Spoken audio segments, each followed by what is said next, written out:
1971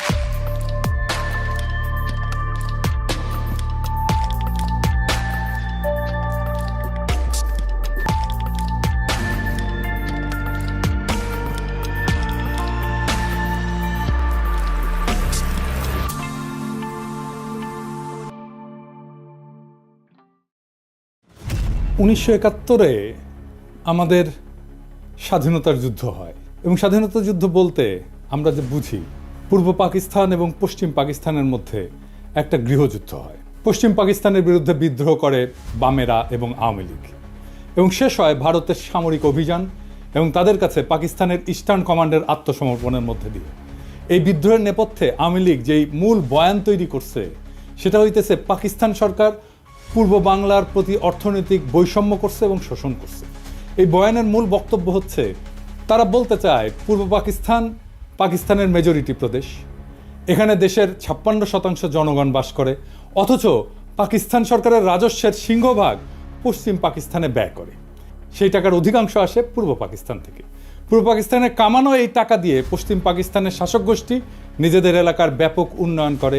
রাজস্ব খাত, উন্নয়ন খাত, আমদানি, বৈদেশিক সাহায্য ইত্যাদিতে পশ্চিম পাকিস্তানে ব্যয় করা হতো 75 থেকে 80 ভাগ, আর পূর্ব পাকিস্তানের ভাগে পড়তো মাত্র 20 থেকে 25 ভাগ। এছাড়া পূর্ব পাকিস্তানের মানুষকে দৈনন্দিন দ্রব্য সামগ্রী, পণ্য সামগ্রী পশ্চিম পাকিস্তানের চাইতে বেশি দামে কেনা লাগতো, যা ছিল তৎকালীন শাসক গোষ্ঠীর এক ক্রূর পরিকল্পনা, যার মাধ্যমে এদেশের গরিব দুঃখী মানুষের রক্ত তারা চুষে নিত। দুই প্রদেশের মধ্যে মাথাপিছু আয়ের মধ্যে ছিল ব্যাপক বৈষম্য, যা হচ্ছে তাদের শোষণের পলিসি। এইসব ক্ষোভকে ঘুঁটা দিয়া আওয়ামী লীগ 70 সালের নির্বাচনে একটা বিখ্যাত পোস্টার ছাপায় সারা দেশে ব্যাপকভাবে বিলি করছিল। পোস্টারটার শিরোনাম ছিল সোনার বাংলা শ্মশান কেন। কি ছিল সেই পোস্টারে? সেই পোস্টারে দেখানো হয়েছে যে বৈষম্য, রাজস্ব খাতে বাংলাদেশ 1500 কোটি টাকা ব্যয় হয়, পশ্চিম পাকিস্তানে 5000 কোটি টাকা ব্যয় হয়। উন্নয়ন খাতে ব্যয় হয় বাংলাদেশে 3000 কোটি টাকা, পশ্চিম পাকিস্তানে 6000 কোটি টাকা। বৈদেশিক সাহায্য বাংলাদেশ শতকরা পায় 20 ভাগ, পশ্চিম পাকিস্তান পায় 80 ভাগ। বৈদেশিক দ্রব্য আমদানি বাংলাদেশের শতকরা 25 ভাগ, পশ্চিম পাকিস্তান 75 ভাগ। কেন্দ্রীয় সরকারের চাকরি বাংলাদেশের শতকরা 15 ভাগ আর পশ্চিম পাকিস্তানে 85 ভাগ। সামরিক বিভাগে চাকরি বাংলাদেশের শতকরা 10 ভাগ এবং পশ্চিম পাকিস্তানে 90 ভাগ। চাইলের দাম মন প্রতি বাংলাদেশে 50 টাকা আর পশ্চিম পাকিস্তানে 25 টাকা। আটা মন প্রতি বাংলাদেশে 30 টাকা, পশ্চিম পাকিস্তানে 15 টাকা। সরষের তেল বাংলাদেশে 5 টাকা, পশ্চিম পাকিস্তানে 2.5 টাকা। সোনার প্রতি ভরি বাংলাদেশে 170 টাকা, পশ্চিম পাকিস্তানে 135 টাকা। কি নিদারুণ বৈষম্য, তাই না? আসেন এটা আমরা খুলে দেখব, এটা আমরা বুঝে দেখব। 70 সালের নির্বাচনের সেই পোস্টারটা পরিকল্পনা করেন জনাব নুরুল ইসলাম এবং আঁকেন শিল্পী হাশেম খান। এই পোস্টারটা সারা দেশে ব্যাপক সাড়া ফেলে এবং এই পোস্টারটাই আওয়ামী লীগের স্বায়ত্তশাসনের বয়ানের ন্যায্যতার মূল ভিত্তি। আওয়ামী লীগ পাকিস্তানের বিরুদ্ধে তার বিদ্রোহকে জাস্টিফাই করার জন্য যত আর্গুমেন্ট হাজির করছে তার সব কিছুর মূলে হচ্ছে পাকিস্তানিদের অর্থনৈতিক শোষণ। এখনও এরা তাই বলে। প্রাইমারি স্কুলের পাঠ্যপুস্তকের মধ্যেও এই পোস্টারটাকে ঢুকানো হয়েছিল এবং প্রায় সকলের মনেই ছোটবেলা থেকেই এইরকম একটা বদ্ধমূল ধারণা যে পাকিস্তান 23 বছরে অর্থনৈতিক প্রবঞ্চনা বাঙালিদেরকে বাধ্য করছে মুজিবের 6 দফা আন্দোলনকে সমর্থন করতে। সেই 6 দফা ছিল বাঙালি জাতির মুক্তির সনদ। 6 দফার ভিতরে 3টা দফাই ছিল পাকিস্তান থেকে পূর্ব বাংলাকে অর্থনৈতিকভাবে বিচ্ছিন্ন করার দফা। 70-এর নির্বাচনে নিরঙ্কুশ সংখ্যাগরিষ্ঠতা অর্জন করে আওয়ামী লীগ এবং তার ফলশ্রুতি সবার জানা। 60-এর দশকের শেষ দিকে পূর্ব বাংলার পত্রপত্রিকা ঘাটলেও এই অর্থনৈতিক শোষণ এবং বৈষম্যের বয়ানটাই মূল থিম হিসেবে লক্ষ্য করা যায়। যে কোনো বাংলাদেশিকে যদি আজকে জিজ্ঞেস করা হয় যে পাকিস্তানের বিরুদ্ধে বিদ্রোহ করার প্রধান যৌক্তিকতা কি, সে উত্তর দেয় পাকিস্তানিদের অর্থনৈতিক শোষণ। এর মানে আওয়ামী লীগের তৈরি করা বয়ান একদম শেকড় গেড়ে বসছে এদেশের বুকে। কারণ আওয়ামী লীগ যে ভুয়া অর্থনৈতিক বয়ান তৈরিতে পারদর্শী তাই প্রজন্মকে চোখে আঙুল দিয়ে দেখায় দেওয়া লাগবে না। বিগত 15 বছরে আমাদের সবার একদম চোখের সামনে আওয়ামী লীগ পরিসংখ্যান নিয়ে ভয়ঙ্কর কারচুপি করে মহা উন্নয়নের এক বয়ান তৈরি করছে, যেখানে বাস্তবতা হচ্ছে দেশের সব ব্যাংক এবং আর্থিক খাতকে লুটপাট করে নিঃশেষ করে ফেলা। কিছুদিন আগে বাণিজ্য উপদেষ্টা বলছে যে সব মিথ্যা পরিসংখ্যান দেওয়া হতো জিডিপি সহ। এটা এমন না যে এখন বলা হচ্ছে, হাসিনার আমলেও পত্রিকা মিথ্যা পরিসংখ্যান নিয়ে লিখত। জিয়া হাসান একটা বই লিখছিল উন্নয়ন বিভ্রম নামে, কিভাবে মিথ্যা পরিসংখ্যান দিয়ে উন্নয়নের বয়ান তৈরি করা হতো। তাহলে সেই আওয়ামী লীগ 50 বছর আগের ঘটনাকে নিয়ে কি রকম কারচুপি করছে সেটা সহজে অনুমান করা যায়। আমরা অনুমান করব না, আমরা তথ্য দিয়ে দেখব। আমরা আজকে আওয়ামী লীগের এই বয়ানকে তৎকালীন বাস্তবতার আলোকে পরীক্ষা করে দেখব যে এই অভিশপ্ত দলটা সেখানেও কিরকম কারচুপি করছিল। তৎকালীন পাকিস্তানের আর্কাইভ ঘেঁটে আমরা যাবতীয় প্রাসঙ্গিক ডকুমেন্ট জোগাড় করছি এবং বলাই বাহুল্য আওয়ামী লীগ এবং তাদের পোষা অর্থনীতিবিদরা নুরুল ইসলাম, রেহমান সোবহান ভয়াবহ জালিয়াতি করছে এই পোস্টার তৈরি করতে এবং ম্যানিফেস্টো তৈরি করতে। সেই নিয়ে বিস্তারিত আলোচনার আগে এদের আসল চরিত্র এবং এদের উদ্দেশ্য সম্পর্কে একটু আলোকপাত করা দরকার। মেজর ডালিমের একটা বই, যা দেখেছি, যা বুঝেছি, যা করেছি, ওইখান থেকে বলতেছি। ভারতে থাকতে উনি বলতেছেন বিভিন্ন মহলে তখন ভবিষ্যৎ বাংলাদেশের রাষ্ট্রনীতি, অর্থনীতি, প্রশাসন প্রভৃতি বিষয়ে আলোচনার ঝড় বয়ে যাচ্ছে। একদিন এক সামাজিক অনুষ্ঠানে সরকারের এক অর্থনৈতিক উপদেষ্টা বললেন, স্বাধীন বাংলাদেশের ইকোনমিক ভায়াবিলিটি তেমন একটা নাই, মানে এটা অর্থনৈতিকভাবে এটা সফল হবে না। তার এই ধরনের বক্তব্যে অবাক করেছিল অনেককেই। প্রশ্ন করা হয়েছিল, স্বাধীন বাংলাদেশের ইকোনমিক ভায়াবিলিটি যদি নাই থাকে তবে আপনারা 6 দফা প্রণয়ন করে জনগণকে উস্কে দিয়েছিলেন কেন? কেন বলেছিলেন পাকিস্তানের শোষণের হাত থেকে পূর্ব পাকিস্তানকে স্বাধীন করতে পারলেই সোনার বাংলা কায়েম হবে? তাহলে কি আপনাদের এই সমস্ত প্রচারণা ছিল মিথ্যে? জনগণকে ধোঁকা দিয়ে পাকিস্তানকে শুধুমাত্র দ্বিখণ্ডিত করার এক কূটকৌশল মাত্র? এ সমস্ত মৌলিক প্রশ্নের জবাব উক্ত বিশারদ সেদিন দিতে পারেননি। অত্যন্ত বিব্রতকর অবস্থায় কেটে পড়ে নিজেকে বাঁচিয়েছিলেন বিড়ম্বনার হাত থেকে। ঠিক একইভাবে আরেকদিন এক ঘরোয়া পরিবেশে কিছু বাঙালি জনাব ডিপি ধরকে ভবিষ্যৎ স্বাধীন বাংলাদেশের অর্থনীতি, শিল্পনীতি কী ধরনের হওয়া উচিত জানতে চাইলে তিনি জবাব দিয়েছিলেন ইংরেজিতে। কিন্তু বাংলায় এটা বোঝা যায় যে তোমাদের এসব নিয়ে কথাবার্তা বলার দরকার নাই, তুমি শুধু ফসল ফলাও, ধান ফলাও, বাকিগুলো আমরা দেখব। এই ধরনের কথা থেকে পরিষ্কার বোঝা যায় যে বাংলাদেশকে ভারতের অর্থনৈতিক বাজার এবং পশ্চাৎভূমিতে পরিণত করার ষড়যন্ত্র ছিল ভারতীয় আধিপত্যবাদী নীল নকশার অন্তর্ভুক্ত। শুধু কি তাই, বাংলাদেশের অর্থনীতিকে সম্পূর্ণভাবে বাংলাদেশের উপরে ভারতীয় নিয়ন্ত্রণ নিশ্চিত করার খায়েশটাও পরিষ্কারভাবে ধরা পড়েছিল জনাব ধরের বক্তব্যে। এই হচ্ছে বাঙালির মুক্তির সনদ প্রণেতাদের দৃষ্টিভঙ্গি, যারা নিজেরাই স্বাধীন বাংলাদেশে বিশ্বাস করত না, যারা সর্বদা ভারতকেই তাদের তীর্থভূমি হিসেবে কল্পনা করেছে আজীবন। গোলাম আজমের বই জীবনে যা দেখলাম, এখান থেকে একটা অংশ আমি পড়ে শোনাই। উনি 69 সালে আইয়ুব খানের সাথে সমস্ত রাজনৈতিক দলের গোলটেবিল বৈঠকে অংশ নেওয়ার পর পশ্চিম পাকিস্তান থেকে পূর্ব পাকিস্তানে ফিরতেছিলেন। তখন প্লেনে এক ব্যক্তির সাথে ওনার কথা হয়। একজন 6 দফা প্রণেতার দাবি, গোলটেবিল বৈঠক ব্যর্থ পরিণতির পর থেকে করাচি থেকে ঢাকা ফিরে আসার পথে বিমানে এক ভদ্রলোকের অত্যন্ত আগ্রহ ও উৎসাহ নিয়ে আমার সাথে হাত মিলালেন। আমি তাকে চিনলাম না। আমার পাশের আসনে বসা ভদ্রলোক অনুরোধ করে তার আসনে নিয়ে বসালেন এবং তিনি এসে আমার পাশে বসলেন। আমি বিস্মিত হয়ে তার পরিচয় জানতে চাইলাম। ধারণা করেছিলাম আদর্শিক দিক থেকে নিকটবর্তী হবেন, তাই আমার সাথে ঘনিষ্ঠ আলাপ করতে চান। অচিরেই টের পেলাম যে তিনি সম্পূর্ণ বিরোধী ক্যাম্পের লোক। গোলটেবিল বৈঠক ব্যর্থ হওয়ার পরে যারা বিজয়ীর গৌরব বোধ করছেন, তিনি তাদেরই একজন। পরাজিত প্রতিপক্ষের একজন প্রতিনিধিকে পেয়ে তিনি বিজয় উৎসবের অংশ হিসেবে ভ্রান্ত পথ ত্যাগ করার উপদেশ দিতে চেয়েছেন। পরিচয় নিয়ে জানলাম তিনি একজন সিএসপি উচ্চ কর্মকর্তা, ইসলামাবাদে কর্মরত আছেন, ছুটিতে দেশের বাড়িতে যাচ্ছেন। নাম ডক্টর আব্দুস সাত্তার। আমাকে তিনি খুব ভালো করেই চিনেন বলে জানলেন। যারা রাজনীতি করেন তারা লেখাপড়ার চর্চা কমই করেন, আমি এর ব্যতিক্রম বলে আমাকে শ্রদ্ধা করেন বলেও উল্লেখ করলেন। আমার সাথে আলোচনার সুযোগ পেয়ে তিনি খুবই খুশি হয়েছেন বলেও জানিয়েছিলেন। এভাবে কতক সৌজন্যমূলক কথা বলে তিনি বক্তব্য শুরু করলেন।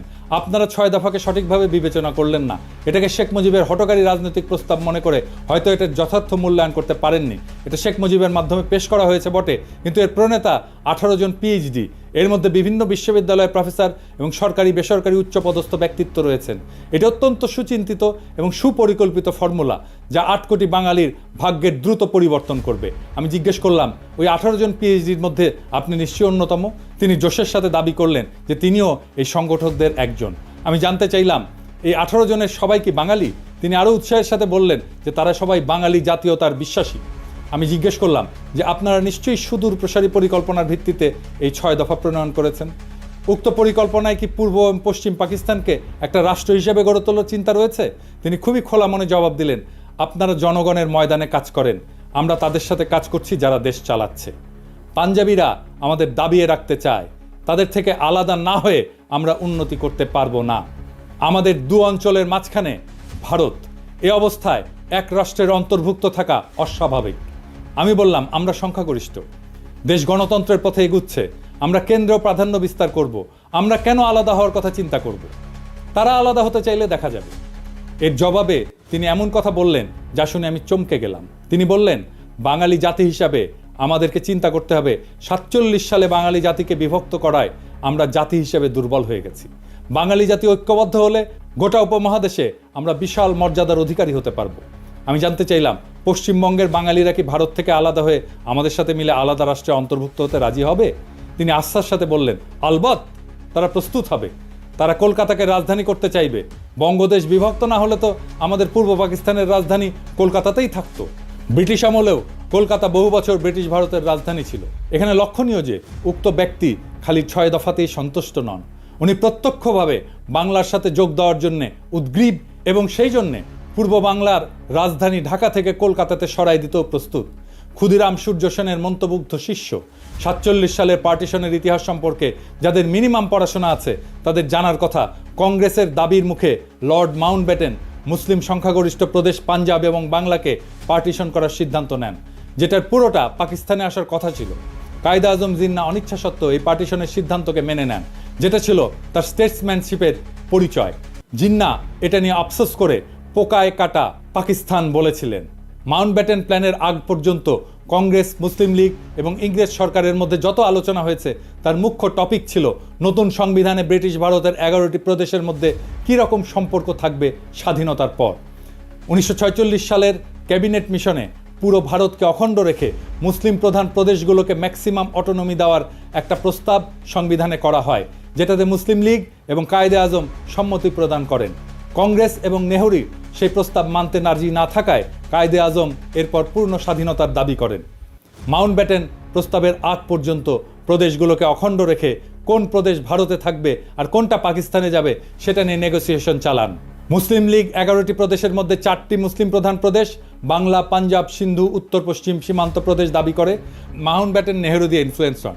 এই নেহরুর সাথে মাউন্টব্যাটেনের স্ত্রীর একটা অ্যাফেয়ার ছিল, দরকার পড়লে এটা রেফারেন্স দেওয়া যাবে। তো এই ইনফ্লুয়েন্সড হয়ে বাংলা এবং পাঞ্জাবের পুরো প্রদেশ না দিয়ে সেটাকেও পার্টিশন করার সিদ্ধান্ত নেন। 3রা জুন মাউন্টব্যাটেনের পার্টিশনের সিদ্ধান্তের পর ব্রিটিশ পার্লামেন্টের প্রথম প্ল্যানে, যেটা জুলাই মাসে ইন্ডিয়ান ইন্ডিপেন্ডেন্স অ্যাক্ট 1947-এর ভিতরে অন্তর্ভুক্ত ছিল, বাংলা প্রদেশের 5টি বিভাগের বর্ধমান প্রেসিডেন্সি, রাজশাহী, ঢাকা, চট্টগ্রাম 28টা জেলার মধ্যে পাকিস্তানকে 16টা জেলা প্রদান করা হয়। বর্ধমান বিভাগকে সম্পূর্ণ ভারতে, ঢাকা এবং চট্টগ্রাম বিভাগকে পার্বত্য চট্টগ্রাম ডিস্ট্রিক্ট বাদে, পার্বত্য চট্টগ্রাম পরে অন্তর্ভুক্ত হয়েছে, সম্পূর্ণ পাকিস্তানকে প্রদান করা হয়। প্রেসিডেন্সি বিভাগের 6টি জেলার মধ্যে পাকিস্তানকে 3টা, যশোর, মুর্শিদাবাদ, নদিয়া এবং ভারতকে 3টা জেলা, কলকাতা, 24 পরগনা, খুলনা প্রদান করা হয়। রাজশাহী বিভাগকে পার্টিশন করে 8টি জেলার মধ্যে 6টি জেলা, বগুড়া, দিনাজপুর, মালদা, পাবনা, রাজশাহী, রংপুর পাকিস্তানে এবং অবশিষ্ট 2টি জেলা, দার্জিলিং, জলপাইগুড়ি ভারতে প্রদান করা হয়।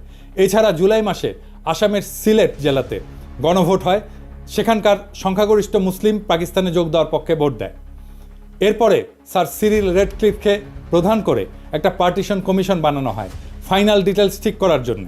স্যার রেডক্লিফ ইন্ডিয়ান ইন্ডিপেন্ডেন্স অ্যাক্টের প্ল্যানে অদল বদল করেন। প্রথমত উনি মুর্শিদাবাদ, নদিয়া এবং মালদা জেলাকে ভারতে প্রদান করেন, পাকিস্তানকে ভারত থেকে খুলনা নিয়ে প্রদান করেন, এছাড়া পাকিস্তানকে পার্বত্য চট্টগ্রাম জেলা প্রদান করেন। খালি এতটুকু করেই ক্ষান্ত হন নাই, উনি এরপরে পার্টিশনের ইউনিটকে জেলা থেকে থানা পর্যায়ে নামায় আনেন। অর্থাৎ খালি মুসলিম সংখ্যাগরিষ্ঠ জেলার মধ্যে যেসব থানা মুসলিম সংখ্যাগরিষ্ঠ সেগুলোকেই পাকিস্তানের ভাগে পড়ে, প্রদেশ থেকে ইউনিট একেবারে থানাতে নামায় আনছে। এর ফলে রেডক্লিফ সাহেবের জলপাইগুড়ি এবং দিনাজপুর জেলাকে পার্টিশন করে মুসলিম প্রধান থানাকে পাকিস্তানে দেন।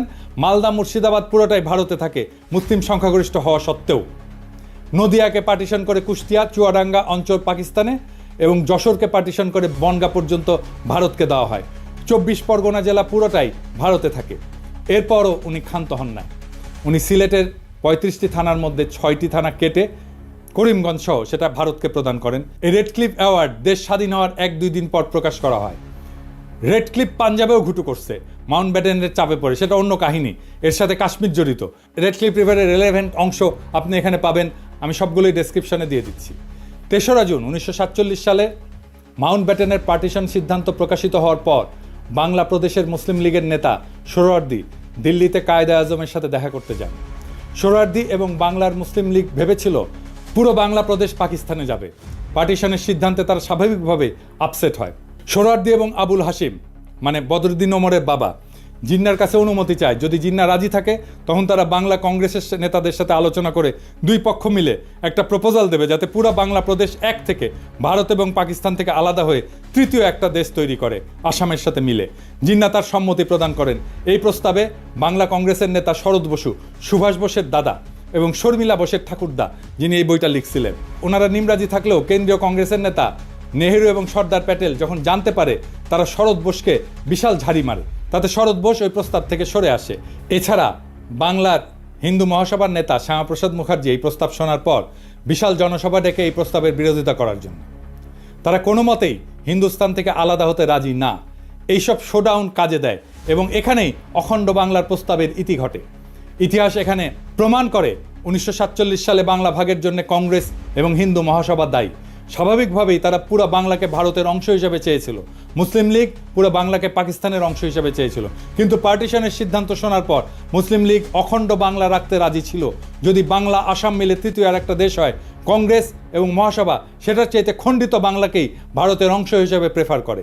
তৎকালীন বাংলার মুখ্যমন্ত্রী সোহরাওয়ার্দী শেষে একটা প্রস্তাব দেয় যে অন্তত রাজধানী কলকাতা 6 মাস পর পাক ভারতের যৌথ কন্ট্রোলে থাকুক, যাতে প্রশাসনিক ব্যবস্থা অর্গানাইজভাবে ট্রান্সফার করা যায়। সর্দার প্যাটেলের উত্তরে বলেন, নট ইভেন ফর 6 days।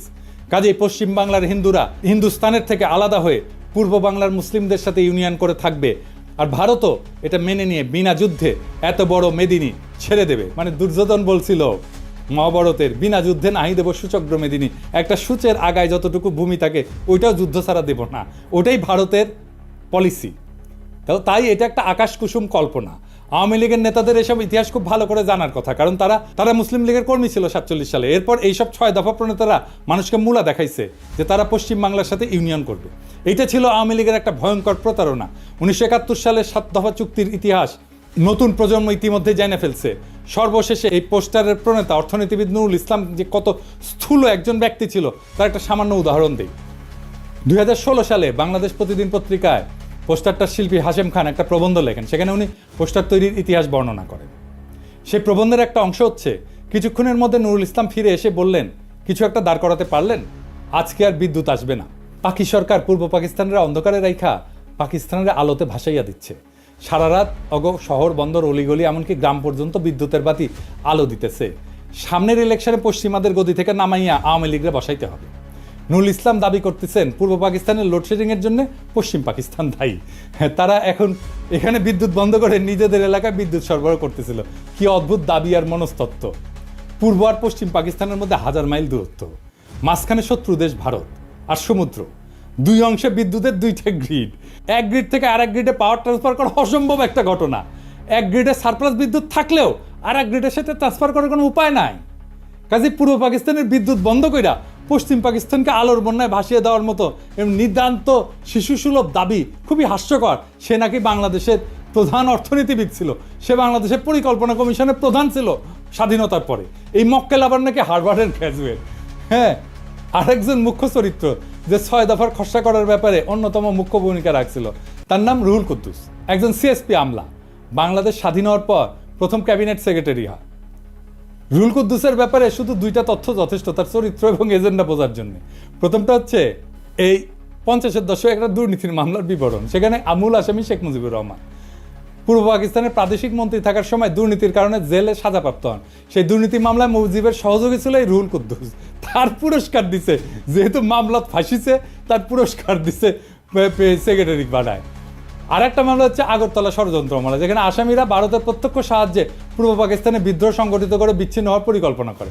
সেই মামলার অন্যতম প্রধান আসামি ছিল এই রুহুল কুদ্দুস। আগরতলা মামলার বয়ানে প্রথমে মিথ্যা মামলা বলে প্রচার করা হয়েছিল আমাদের ছোটবেলায় পাঠ্যপুস্তকে। এই মামলাকে মিথ্যা মামলা হিসেবে দেখানো হয়েছিল, কিন্তু 2011 সালে মামলার অন্যতম আসামি কর্নেল শওকত আলী আওয়ামী লীগের ডেপুটি স্পিকার ছিল, গর্বের সাথে একটা বই লেখে, সত্য মামলা আগরতলা।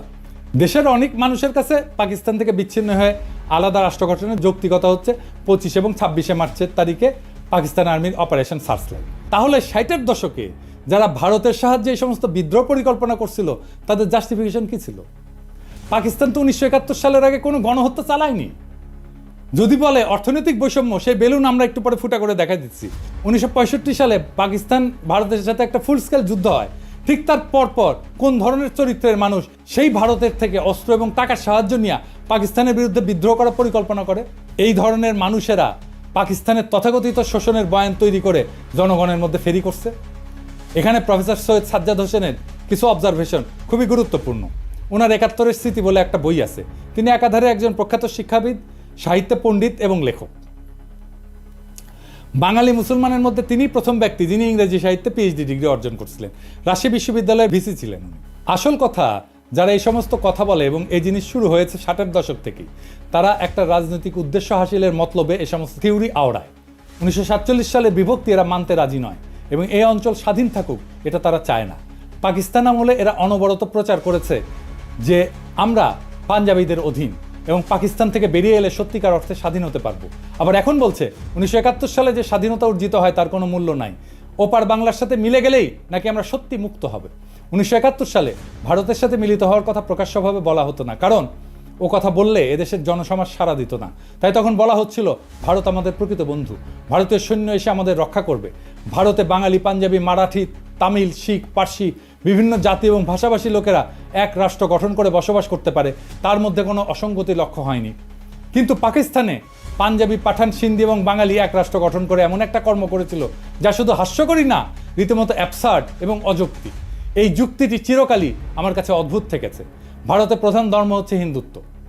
উত্তর ভারতের ব্রাহ্মণ এবং রাজপুতের সঙ্গে পশ্চিম ভারতের মারাঠা এবং দক্ষিণ ভারতের দ্রাবিড় সম্প্রদায়গুলির মধ্যে ধর্মীয় বন্ধন ছাড়া আর কোনো বন্ধন নাই। এই ধর্ম ইসলামের মতো ধর্ম নয়। উত্তর ভারতের ধর্মীয় আচরণের সঙ্গে দক্ষিণ ভারতের ধর্মীয় আচরণের প্রভেদ অনেক। মুসলমান বলতে আমরা যেমন বুঝতে পারি যে ব্যক্তি এক আল্লাহ এবং রসুলে বিশ্বাস করে, সেরকম কোনো সর্বগ্রাহ্য বিশ্বাস হিন্দুদের মধ্যে নেই। তবু অহর্নিশ আমাদের বলা হয়েছে যে কায়েদে আজম মোহাম্মদ আলী জিন্নাহ আমাদের ইচ্ছার বিরুদ্ধেই নাকি পূর্বাঞ্চলকে পাকিস্তানের সাথে যুক্ত করেছিলেন। এই যে লাখ লাখ লোক যারা আমরা পাকিস্তান আন্দোলনে শরিক হয়েছিলাম, আইনসভার সদস্য যারা ৪৭ সালে ভোট দিয়ে পাকিস্তানে যোগ দিয়েছিলাম, এরা যেন রাতারাতি হয়ে গেলেন দেশদ্রোহী এবং সমাজদ্রোহী। বর্তমানেও বাঙ্গু, সুশীল, প্রগতিশীল, প্রথম আলো, মতি, ডেইলি স্টারের মাহফুজ এবং তাদের কলামিস্ট বর্গ যেমন আলী ইমাম মজুমদার ভারতের কোনো কোনো প্রদেশের বিচ্ছিন্নতার কথাও শুনলে তেলে বেগুনে জ্বলে ওঠে। তারাই আবার পাকিস্তানের প্রদেশগুলোর ইউনিয়নের মধ্যে কন্ট্রাডিকশন খুঁজে পায়। আবার আসা যাক অর্থনৈতিক বৈষম্য এবং আওয়ামী লীগের তৈরি বয়ান নিয়ে। এই প্রসঙ্গে ডক্টর সাজ্জাদ হোসেন লিখছেন যে যখন আওয়ামী লীগ এরকম প্রচারণা চালাচ্ছিল যে পশ্চিম পাকিস্তানের পূর্ব পাকিস্তানে বৈষম্য করা হয়, এই যে সোনার বাংলা শ্মশান কেন এরকম একটা পোস্টার ছাপে, তাহলে পাকিস্তানের তরফ থেকে কেন এইটার প্রতিবাদ জানানো হয়নি বা প্রশ্নটা পরিষ্কার করা হয়নি? এর উত্তর দিছিল পশ্চিম পাকিস্তানের একজন আমলা যে এটা আমরা তৈরি করছিলাম, কিন্তু এইটা আমরা প্রকাশ করতে গেলে একজন বাঙালি অফিসার বলছিল এটা দিলে পূর্ব পাকিস্তানের লোকেরা আরও বিলা হয়ে যাবে, সেই জন্যেই তাই নাকি এটা করতে দেওয়া হয়নি, বাধা দিছিল। ওনার বইয়ে এই অংশে এটা লেখা আছে। আওয়ামী বয়ানের এই যে শুভঙ্করের ফাঁকি, এটা ধরার জন্য আমরা ব্যাখ্যা করব সরকারি ফাইন্যান্স কিভাবে কাজ করে এবং সরকারি ফাইন্যান্সের সাথে দেশের জিডিপির সম্পর্ক এটা কি। একটা দেশের জিডিপি হচ্ছে সেই দেশের মধ্যে অবস্থিত সমস্ত পণ্য, বস্তু, সার্ভিস বা সেবা, এটার যোগফল। যে দেশের যত উন্নত সে দেশের জনগণ তত বস্তু এবং সেবা উৎপাদন করে এবং ভোগ করে। সরকারের মধ্যে থেকে একটা ভাগ কর হিসাবে আদায় করে, নিজের এজেন্ডা অনুযায়ী সেটা খরচ করে। আর একটা রাস্তা হচ্ছে সরকারের আছে, সেটা হচ্ছে আভ্যন্তরীণ এবং আন্তর্জাতিক সেক্টর থেকে লোন নেওয়া। এই লোনের ইনস্টলমেন্ট পরে সরকারকে করের টাকা থেকে শোধ করতে হয়। ফাইনাল একটা রাস্তা আছে সরকারের কাছে, সেটা হচ্ছে আভ্যন্তরীণ যে কোনো বিল পরিশোধের জন্য টাকা ছাপানো। কিন্তু এর ফলে মুদ্রার মান ইনফ্লেশন হয়, আমরা জানি মুদ্রাস্ফীতি হয়। ইনফ্লেশন এক ধরনের ট্যাক্স কিন্তু, যার মাধ্যমে সরকার দেশের জিডিপির একটা অংশ নিজের পকেটস্থ করে। এই করের জন্য পার্লামেন্ট অথবা আইনসভার কোনো বিল পাস করানো লাগে না। সরকারের বাজেটে দুই ধরনের বাজেট থাকে, একটা বাজেট রাজস্ব খাত আর একটা বাজেট উন্নয়ন খাত। করের টাকা দিয়ে সরকার প্রশাসন, প্রতিরক্ষা, বিদ্যমান স্থাপনার ভরণ পোষণ, আগের ঋণের সুদ পরিশোধ এবং অন্যান্য খরচ চালায়। এটা রাজস্ব খাত বা অপারেটিং এক্সপেন্ডিচার। এরপরে কিছু সারপ্লাস থাকলে সেটা প্লাস সরকার দেশি বিদেশি সেক্টর থেকে ঋণ নিয়ে বিভিন্ন মন্ত্রণালয়ের অধীনে উন্নয়নমূলক প্রজেক্ট গ্রহণ করে। এই উন্নয়নমূলক প্রজেক্টগুলোকে এডিপি বা অ্যানুয়াল ডেভেলপমেন্ট প্রোগ্রাম বলে। অধিকাংশ প্রজেক্টে যে ব্রিজ, টিজ, রাস্তা টাস্তা এগুলো সব এডিপির অন্তর্ভুক্ত। তবে এডিপির বাইরে অল্প কিছু প্রজেক্ট থাকে। বাজেটে এডিপির বাৎসরিক বরাদ্দ দেওয়া থাকলেও সেই বরাদ্দ সবসময় সম্পূর্ণ খরচ হয় না বিভিন্ন কারণে। এর পিছনে প্রজেক্টের ধীর গতি আছে, প্রশাসনিক সক্ষমতার অভাব, কেনাকাটায় আমলাতান্ত্রিক জটিলতা ইত্যাদি কারণ থাকে। বাজেটের একটা বাস্তব স্যাম্পল দেখেন, এইরকম করে বাজেট লেখা হয়। এখন আমরা আলোচনা করব বৈদেশিক মুদ্রার ব্যাপার। দেশের কোম্পানিগুলো ব্যবসা করে রপ্তানি করে কিছু টাকা পায়, ফরেন কারেন্সি, আর আমরা রেমিটেন্স পাঠাই বিদেশে যারা আছি। এইভাবে দেশ বৈদেশিক মুদ্রা অর্জন করে। বাংলাদেশ, পাকিস্তান, ভারত সরকার এই বৈদেশিক মুদ্রার প্রবাহ এটাকে নিয়ন্ত্রণ করে। দেশে আসা বৈদেশিক মুদ্রা ব্যাংক থেকে সেন্ট্রাল ব্যাংকের কন্ট্রোলে যায়। সেন্ট্রাল ব্যাংক দেশের মানুষকে বৈদেশিক মুদ্রার বিপরীতে দেশীয় মুদ্রা প্রদান করে। এরপর কোনো আমদানিকারক কিছু আমদানি করতে চাইলে সেন্ট্রাল ব্যাংকের অনুমতিক্রমে লেটার অফ ক্রেডিট খুলে প্রয়োজনীয় বৈদেশিক মুদ্রা দিয়ে বস্তু অথবা সেবা আমদানি করে। আমেরিকা, সিঙ্গাপুর, হংকং এসব দেশে এরকম কোনো এক্সচেঞ্জ কন্ট্রোল নাই। এসব কারেন্সি ফ্রি ফ্লোটিং, মানে সাপ্লাই ডিমান্ডের উপরে ফরেন কারেন্সির বিনিময় মূল্য নির্ভর করে বা ওঠানামা করে। আমদানি রপ্তানিকারকের কোনো কেন্দ্রীয় ব্যাংকের অনুমতি লাগে না, বা কেন্দ্রীয় ব্যাংক এই সমস্ত ব্যাপার রেগুলেট করে। এই যে বাংলাদেশ, পাকিস্তান বা ভারতের সরকার তার বিভিন্ন প্রজেক্টের জন্য প্রয়োজনীয় বৈদেশিক মুদ্রা কেন্দ্রীয় ব্যাংক থেকে কেনে দেশীয় করের মাধ্যমে উত্তোলন করা টাকার বিনিময়, অথবা সরাসরি বিদেশি কোনো সেক্টর থেকে বৈদেশিক মুদ্রা ঋণ নেয় কোনো প্রজেক্টের জন্য। দেশে বৈদেশিক মুদ্রার প্রবাহ রপ্তানি এবং রেমিটেন্স মিলে আমদানি থেকে বেশি হলে সারপ্লাস জমতে থাকে সেন্ট্রাল ব্যাংকের হিসাবে। এটাকে বলা হয় ফরেন কারেন্সি রিজার্ভ। এবার আমরা দেখব শোষণ কাকে বলে, অর্থনৈতিক শোষণ কাকে বলে। আমাদের আক্কেল জ্ঞান বলে যে শোষণ হচ্ছে কারো কাছ থেকে জোর করে বেশি টাকা করের মাধ্যমে তুলে সেই টাকা নিজের পিছনে খরচ করা, অথবা কারো শস্য, সম্পদ, গবাদি পশু ইত্যাদি জোরপূর্বক নিয়ে যাওয়া, অথবা কাউকে বাধ্যতামূলকভাবে কোনো কাজ করতে বাধ্য করা এবং তাকে কম পারিশ্রমিক দেওয়া। তাই তো এরকম অসংখ্য উদাহরণ মানুষ সমাজে পাওয়া যায়। যেমন মঙ্গলরা তারা কারো শস্য, সম্পদ, গবাদি পশু জোরপূর্বক নিয়ে যেত। মারাঠাদের বর্গী হামলার উদাহরণ তো আছেই, তাদের চৌত আদায় করত। রোমান সাম্রাজ্যে ইতালিতে রোমান নাগরিকদের কর দেওয়া লাগতো না, সাম্রাজ্যের সমস্ত খরচ রোমানদের দখলকৃত প্রদেশের মানুষদের কাছ থেকে তোলা হতো। এরকম আরও অনেক উদাহরণ পাওয়া যাবে। আরাকানের মগ এবং পর্তুগিজদের রেইড উল্লেখযোগ্য, তারা এসে আমাদের এখান থেকে নিয়ে যেত জিনিসপত্র। এখন পাকিস্তান আমলে পাকিস্তানের কেন্দ্রীয় সরকার কি পূর্ব বাংলায় রেড দিয়ে সমস্ত শস্য, গবাদি পশু জোর করে নিয়ে যেত? না, নাকি তারা আমাদেরকে দাস হিসাবে বাঙালিদেরকে ধরে নিয়ে গিয়ে তাদের খনিতে খনি মজুর হিসেবে কাজ করাইছে? না, তা তো না। তাহলে শোষণটা হইলটা কীভাবে? পূর্ব বাংলা এবং পশ্চিম পাকিস্তানের, পাঞ্জাব, সিন্ধু, সীমান্ত, বেলুচিস্তানের মানুষ সবাই দেশের সমান নাগরিক ছিল না? একটা কথা বারবার বলা হয় যে পূর্ব পাকিস্তানের জনসংখ্যা পাকিস্তানের জনসংখ্যার 56%। করের ব্যাপারে সবচেয়ে গুরুত্বপূর্ণ তথ্য হচ্ছে পূর্ব পাকিস্তানের মানুষ পাকিস্তানের রাজস্বের কত যোগান দিত জানেন? 26%, মাত্র 26%। পশ্চিম পাকিস্তানের 44% মানুষ বাকি 74% যোগান দিত। এর বিপরীতে পূর্ব পাকিস্তান চতুর্থ পঞ্চবার্ষিক পরিকল্পনায় মোট সরকারি উন্নয়ন বরাদ্দের 60% বরাদ্দ পাইছিল, পশ্চিম পাকিস্তান পাইছিল 40%। ওদেরই তো বিদ্রোহ করার কথা। তৃতীয় পরিকল্পনায় পূর্ব পাকিস্তান পাইছিল 53%, পশ্চিম পাকিস্তানের বরাদ্দ ছিল 47%। দ্বিতীয় প্ল্যানে 63-64 সালে দুই প্রদেশের অনুপাত ছিল 50-50। একবার ব্যাপারটা ঠান্ডা মাথায় চিন্তা করে দেখেন তো, একটা প্রদেশ দেশের মোট রাজস্বের 26% যোগান দিয়ে বিপরীতে 53-60% উন্নয়ন বরাদ্দ পাচ্ছে, তাও আবার নিজেদের শোষিত বলে জোর গলায় দাবি তোলে। আরে ভাই, বাটপাড়ির তো একটা সীমা আছে, তাই না? আরে বাটপাড়ি কেউ ধরতে পারলো না। উল্টা আমরাই তো এক হিসেবে পাঞ্জাব, সিন্ধু প্রদেশকে শোষণ করছি। তারা জনসংখ্যার অনুপাতে কম হয়েও রাজস্ব করের অধিকাংশ যোগান দিছে এবং সেই যোগানের অধিকাংশ উন্নয়ন বরাদ্দ আমরা পাইছি। তারা তো এই ব্যাপারে নিয়ে একটা টু শব্দ পর্যন্ত করেনি। আরে বেটা, চামারের চামার, তুই বেশি টাকা নিলি আবার বলিস আমাদের শোষণ করিচ্ছে। পাকিস্তানে 1955 সাল থেকে 1975 সাল পর্যন্ত 20 বছরে সর্বমোট 4টা পঞ্চবার্ষিক পরিকল্পনা হয়, মানে 5 বছরের বাজেট করা হয়। সেই বাজেটের মূল কপি এবং প্রাসঙ্গিক পরিসংখ্যান বিশ্লেষণ করলে আওয়ামী লীগের অর্থনৈতিক বৈষম্যের বয়ানের বেলুন ফুটা হয়ে যায়। লীগের পোস্টার সম্পূর্ণ ভুয়া, মন গড়া, আন্দাজে বসানো সংখ্যা। একটা মজার ব্যাপার লক্ষ্য করলে দেখা যাবে পোস্টারতে অধিকাংশ সংখ্যা 2 দিয়া গুণ করে মিলাই দেওয়া হয়েছে। যেমন ধরেন, উন্নয়ন খাতে আমাদের 3000, ওদের 6000। শতকরা অনুপাতে খুব সুন্দর করে আমাদের ভাগে 10, 15, 20, 25 বসায় দেওয়া হয়েছে। দ্রব্যমূল্যের দাম চমৎকারভাবে আমাদের সব কিছুর দাম ঠিক দ্বিগুণ একটা সংখ্যা বসায় দেওয়া হয়েছে, তাই না?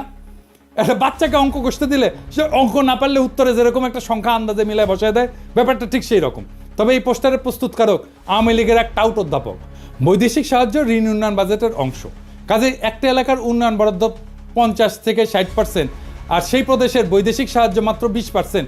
এটা একমাত্র নুরুল ইসলামের মতো টাউট একটা অধ্যাপকের মস্তিষ্ক থেকে বাইর হবে। বৈদেশিক আমদানির হিসাব সম্পূর্ণ মন গড়া, কারণ একটা দেশের মাল করাচিতে আমদানি হচ্ছে নাকি চট্টগ্রামে আমদানি হচ্ছে সেটা কাস্টমস একবারই ঢুকে। এরপরে দেশের অভ্যন্তরে সেই মাল কোন প্রদেশ থেকে কোন প্রদেশে যাচ্ছে সেটা কোনো কাস্টমস হিসাব থাকে না। কাজে কোন প্রদেশ আমদানির কত শতাংশ কনজিউম করে সেটার কোনো আলাদা অ্যাকাউন্ট ছিল না, থাকা সম্ভব ছিল না সেই সময়। আমদানির 25-75% সংখ্যা সম্পূর্ণ কাল্পনিক। বৈদেশিক মুদ্রা কোন প্রদেশ কত আয় করে, ব্যয় করে, কনজিউম করে, একটা দেশের ভেতরে কোনো পরিসংখ্যান থাকে না। যেমনটা থাকে না জেলা ভিত্তিক হিসাব। এটা করতে হলে প্রত্যেক প্রদেশ প্রত্যেক জেলার নিজস্ব কেন্দ্রীয় ব্যাংক লাগবে, নিজস্ব ফরেন কারেন্সি অ্যাকাউন্ট লাগবে। এক্স্যাক্টলি এই জন্যেই 6 দফার মধ্যে এই পয়েন্টটা ঢুকানো হয়েছিল। আওয়ামী লীগ নিজেও জানতো না এইসব হিসাব। তারা সম্পূর্ণ ভুয়া সংখ্যা ওরাইছে বিদ্রোহ জাস্টিফাই করার জন্য। প্ল্যানগুলোর মূল কপি এবং রেলেভেন্ট পরিসংখ্যান আমি ডেসক্রিপশনে দিয়ে দিচ্ছি। দ্বিতীয় এবং পঞ্চম পঞ্চবার্ষিক পরিকল্পনায় পূর্ব বাংলা 50%-এর কম উন্নয়ন বরাদ্দ পাইছে। তবে সর্বদা তাদের যোগান দেওয়া 25 থেকে 26% রাজস্ব থেকে বেশি বরাদ্দ পাইছে। দ্বিতীয় প্ল্যানে 26% করের বিপরীতে 39% বরাদ্দ পাকিস্তানের রাজস্ব কেন্দ্রীয় সরকার তুলে সেই বরাদ্দ প্রাদেশিক সরকারকে দিত। প্রাদেশিক সরকার বিভিন্ন প্রজেক্ট বাস্তবায়ন করত। প্রথম দুইটা প্ল্যানে বরাদ্দ 50%-এর কম দেওয়ার কারণ ছিল পূর্ব পাকিস্তানের প্রাদেশিক সরকারের সক্ষমতার অভাব। তারা বরাদ্দকৃত অর্থ দিয়ে সব প্রজেক্ট প্রকিউর করে কমপ্লিট করতে পারত না। এখনও বাংলাদেশে কিন্তু এই উন্নয়ন বাজেটের অর্থ ফেরত যায়। এখনকার বাংলাদেশের এডিপি বাস্তবায়নের হার অনেক কম। আর প্রথম পরিকল্পনা যখন গ্রহণ করা হয় তখন কেন্দ্রের প্রধানমন্ত্রী ছিল আমাদের হোসেন শহীদ সোহরাওয়ার্দী, প্রাদেশিক সরকারও আওয়ামী লীগ আতাউর রহমানের নেতৃত্বে। এছাড়া পাকিস্তানের 47 সালে স্বাধীন হওয়ার পর থেকে 11 বছর পর 1958 সালে মার্শাল ল আসার আগ পর্যন্ত ক্ষমতাতে অধিকাংশ সময় বাংলাদেশের মানুষ ছিল, পূর্ব বাংলার মানুষ ছিল। প্রধানমন্ত্রী, প্রেসিডেন্ট, এমনকি গভর্নর জেনারেল হিসাবে 3 জন প্রধানমন্ত্রী, খাজা নাজিমুদ্দিন, মোহাম্মদ আলী বগুড়ার, ইনি লিয়াকতের পরে পাকিস্তানের দ্বিতীয় লংগেস্ট প্রধানমন্ত্রী ছিলেন। আওয়ামী বয়ান এদের নাম মুছে ফেলছে। হোসেন শহীদ সোহরাওয়ার্দী 11 বছর মধ্যে সর্বমোট 5 বছর প্রধানমন্ত্রী ছিলেন। প্রথম 4 বছর ছিলেন উত্তরপ্রদেশের মুয়াজ্জির লিয়াকত আলী খান। জিন্না মারা যাওয়ার পর গভর্নর জেনারেল হন আহসান মঞ্জিলের খাজা নাজিমুদ্দিন। পাকিস্তানের all powerful president Iskander Mirza, উনি তো বাংলার মানুষ। তার পূর্বপুরুষরা শত শত বছর ধরে বাংলার মুর্শিদাবাদে বসবাস করছিল, বাংলায় কথা বলতো। এদের নাম সময়কাল আওয়ামী লীগের বয়ানে সম্পূর্ণ মুছে ফেলা হয়েছে, যাতে তারা ষড়যন্ত্রমূলক বিদ্রোহ জাস্টিফাই করার জন্য দাবি করতে পারে পাকিস্তান বাঙালিদের কখনোই ক্ষমতায় যেতে দিবে না। এটা সম্পূর্ণ ভুয়া দাবি। বাঙালিরা ক্ষমতায় ছিল, কাজে পশ্চিম পাকিস্তানিদের ষড়যন্ত্র লজিক এখানে ধোপে টেকে না। বরং মার্শাল ল এবং আইয়ুব খান আসার পর পূর্ব বাংলার বরাদ্দ অনেক বাইরে যায়, 50% অতিক্রম করে। এটা ছাড়া পূর্ব পাকিস্তানের প্রাদেশিক সরকার প্রাইভেট ইনভেস্টমেন্ট এবং ব্যবসা বাণিজ্যকে সর্বদা নিরুৎসাহিত করছে। তারা ভ্রান্ত সমাজতান্ত্রিক মতাদর্শের কারণে অসংখ্য আমলাতান্ত্রিক লাল ফিতা তৈরি করে রাখছিল। এখানে কেন্দ্রীয় সরকারের কোনো হাত ছিল না। এই জন্যই দুই প্রদেশে পূর্ব এবং পশ্চিম পাকিস্তানের প্রাইভেট ইনভেস্টমেন্টের মধ্যে বিশাল পার্থক্য, যার জন্য সম্পূর্ণরূপে দায়ী হচ্ছে প্রাদেশিক সরকারের পলিসি, যারা সবসময় বাঙালি ছিল। মোদ্দা কথা, যেই বয়ানে বলা হয় পূর্ব পাকিস্তানের করের টাকায় পশ্চিম পাকিস্তানে বিলাসিতা করত, সম্পূর্ণ ভুয়া, ভ্রান্ত এবং উদ্দেশ্যমূলক একটা প্রচার। পূর্ব পাকিস্তানে বিশাল ডেফিসিট পূরণ করা হতো পশ্চিম পাকিস্তানের কর দিয়া। আর একটা পয়েন্ট যেটা 6 দফাতে অন্তর্ভুক্ত ছিল, এক প্রদেশ থেকে আরেক প্রদেশে মূলধন পাচার বন্ধ করতে হবে, কারণ নাকি বাংলার মূলধনে লাহোর আর করাচি গড়ে উঠছে। বাস্তব ঘটনা সম্পূর্ণ 180 ডিগ্রি উল্টা। পূর্ব বাংলার ডেফিসিট রাজ্য ছিল, এরা 26% কর দিয়ে 55% বরাদ্দ পেত, সর্বনিম্ন বরাদ্দ পেয়েছে 39%। বাস্তবে সিন্ধু পাঞ্জাবের মূলধনে পূর্ব বাংলার উন্নয়নে ব্যয় করা হয়েছে, কিন্তু তারা একবারও এটা নিয়ে আপত্তি তোলে নাই যে কেন তাদের করের টাকা দিয়ে পূর্ব বাংলাকে পালন করা হচ্ছে। আমরাই চোরের মায়ের বড় গলার মতো চিল্লাইছি। এই চার্টের দ্বিতীয় এবং তৃতীয় প্ল্যানে সরকারি খরচের হিসাব ইমপ্লিমেন্টেড, অ্যালোকেটেড না। তৃতীয় প্ল্যানে পূর্ব পাকিস্তানে অ্যালোকেটেড ছিল 16,000 মিলিয়ন রুপি, পশ্চিমে ছিল 14,000 মিলিয়ন রুপি। ইয়াহিয়া খান চতুর্থ প্ল্যানে পূর্ব পাকিস্তানের এত হাউকাউ দেখে পূর্ব পাকিস্তানের বরাদ্দ এক ধাক্কায় দ্বিগুণ করে মোট সরকারি বরাদ্দের 60% করে দেন। এইবারে আসেন মাথাপিছু আয়ের পরিসংখ্যান নিয়ে কথা বলি। আর একটা অভিযোগ তোলা হয়তো দুই অংশের মাথাপিছু আয়ের মধ্যে বৈষম্য ছিল। একটা দেশে বিভিন্ন জেলার মানুষের গড় আয়ের মধ্যে পার্থক্য থাকতেই পারে। বাংলাদেশে বিভিন্ন বিভাগের গড় আয় বিভিন্ন রকম, এর মধ্যে শোষণের কি আছে? তার উপরে পূর্ব পাকিস্তানের প্রাদেশিক সরকার প্রাইভেট সেক্টরকে লাল ফিতা দিয়ে আটকানোর ফলে স্বাভাবিকভাবে গড় আয় সিন্ধু পাঞ্জাবের থেকে কম হবে। এরপরেও পূর্ব পাকিস্তানের গড় আয় সীমান্ত প্রদেশ এবং বেলুচিস্তান থেকে বেশি ছিল। আইয়ুব খান, ইয়াহিয়া খান তো সীমান্ত প্রদেশের মানুষ ছিলেন। তারা কি তাহলে তাদের নিজেদের এলাকা শোষণ করে পূর্ব বাংলাকে তুলনামূলকভাবে বেশি মাথাপিছু আয়ের বরাদ্দ করে দিছিল? আরও বড় কথা, পূর্ব পাকিস্তানের গড় আয় ভারতের গড় আয়ের থেকে বেশি ছিল। যেই পূর্ব বাংলাকে লক্ষ্য করে 47-এর দেশভাগের সময় ইংরেজ গভর্নর স্যার ফ্রেডেরিক ব্যারেজ বলেছিল এটা হবে পৃথিবীর সবচেয়ে বড় চাষাদের বস্তি, রুরাল স্লাম।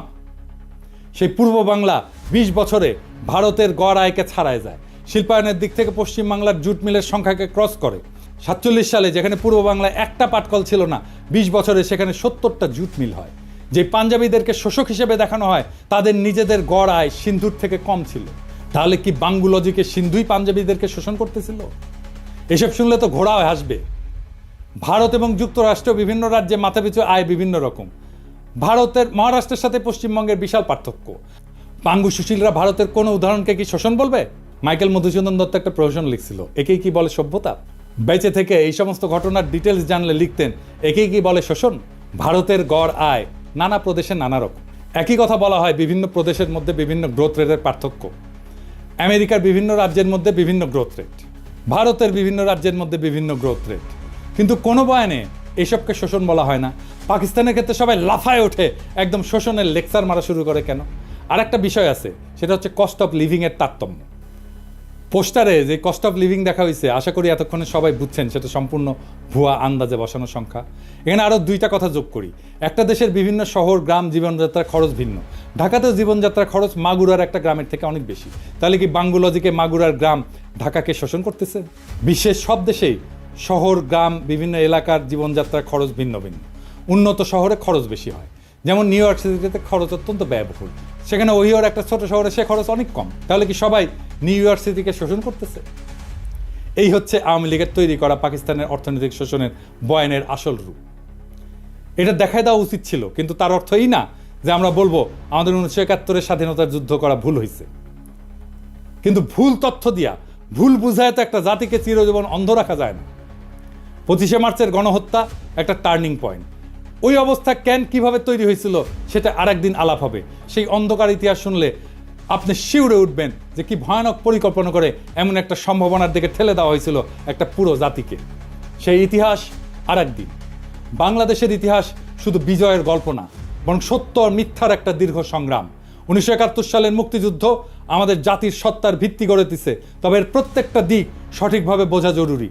পাকিস্তানের শোষণ, বৈষম্যের বয়ান, রাজনৈতিক চক্রান্ত এবং বহির্বিশ্বের ভূমিকা, এসব প্রশ্নের নতুন বিশ্লেষণ দরকার, নতুন বয়ান দরকার, নতুন ইতিহাসবোধ দরকার।